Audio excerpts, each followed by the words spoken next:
مانجی داهاتوو آیفۆنی تازە دەدەچێت آیفۆن 15 پرۆیە پرۆماکسە شتێکی وایە ئەوانە هەمووی دەدەچێت طبعاً مەزموعە بەرخ و مەڕەچیش پێیا دەبن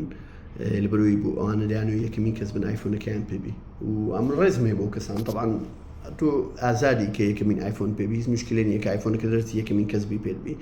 بەس کێشەکە لە چییە ئێستا منی جوامە مۆبایلەکەم حەز لێبی کە دەدەچی حەزم لە یەکسەر بیکڕم بۆ نمونەکە ئەلان کرا یەکسەر بیکڕم واش دەکەم واشم کردووە بەس من نرخی زیادە پارەی پێ نادەم دنیا هەڵستێ بێتە خوارێ پارەی پێ نادەم زیاد یعنی نرخی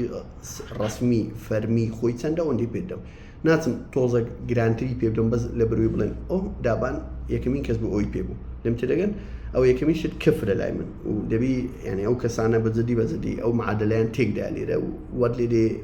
بێزت بتۆ و بە تەواوەتی هێڵنزت بێ بۆ مۆزوعە و زایدەنیش من کە بۆ نمونە ئەو کەسەی کە حەزیشی لێ آیفۆنی کە تازە دەست یەکسەر بیکڕێتن هیچ ئۆکەی ئەمن نرخی ساری زیادی پێ نادەم بەس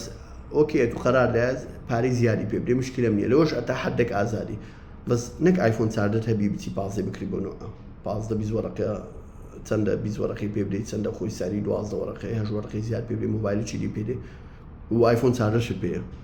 نەک آیفۆنە چی یعنی آیفۆن 7 و 8 و نازەم 10 و X و 11 بڵێ وڵای 4 ساڵ ئەپگرێدم نەکردێ بۆ من it's a major upgrade یعنی بۆ من تازەکردنەوەی زۆر گەورەیە یعنی خەفزەکی گەورەیە لە بڕ مۆبایلەکە 4 ساڵ دەگۆڕم زۆر شت دەگۆڕێ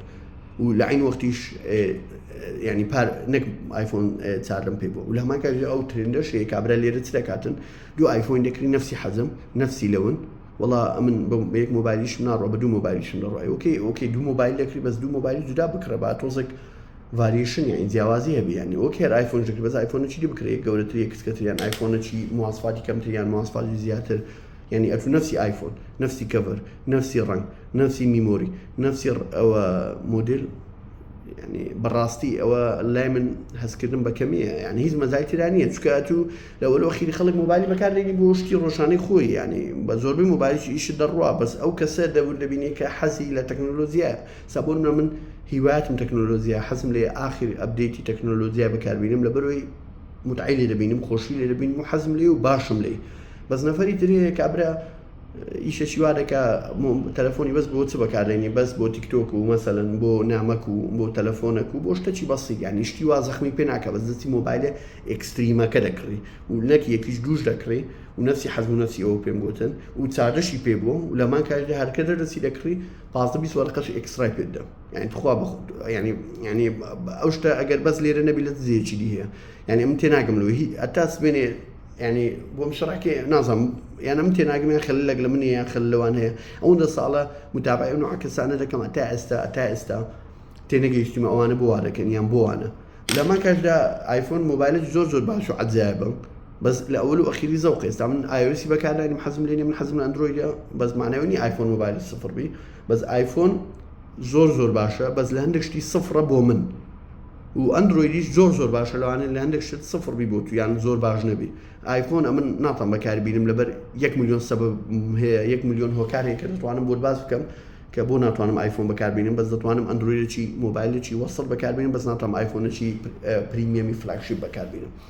موبايل شي ايفون شي اسبرس يتر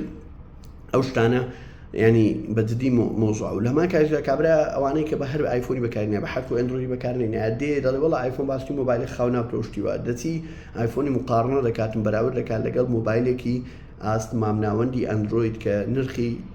تاريخك نرخي وايفوني اخر شلون تشتي واد بي توزتواني اس كلاس مقارنه كيبا لك شوي باي دي سي اس كلاس با اودي اي هش 2 بي ام دبليو 7 سيريس وانا مقارنه بكبراود يعني او براود كان راستي دبي يعني دورنا بلا لوجيك تر دبي تر ليره اوشتا يعني نظام اتاس لو يتناقم يعني خليك بو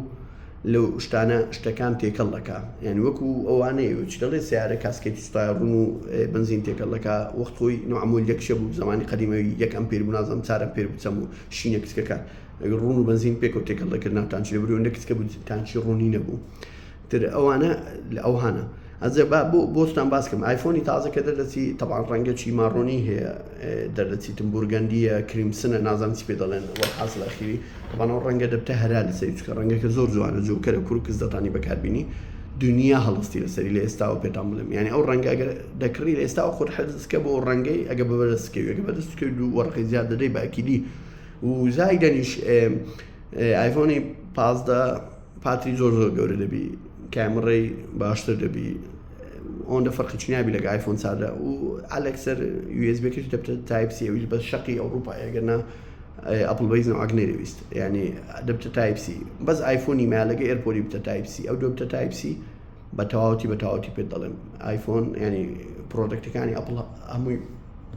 ستاندەر ینی ئەوەختی ڕسمیان تایپ سی دەبتە یونیڤەرسەڵ لە هەموو دنیا چونکە تا ئێستا یونیڤەرسەڵ نییە دەبێت بەس ئایفۆنمە ڕاستە هەموو پرۆدەکتەکانی ئەپڵ تایپ سیە بەس کەنجی بۆ یونیڤەرسەڵ بۆ کەسانی کە زانیاریان نییە یعنی شتەکە گشتی بی هەموو دنیا یەکشتی بەکاربێن یەک سیستەمێنی هەموو دنیا یەک نوع ئەپلاچکارە بە بەکاربێنیان یەک نوع کێبڵ یەک نوع شاحینە ئەو شتانێ ئەوە پێدێن یونیڤەرسەڵ طبعاً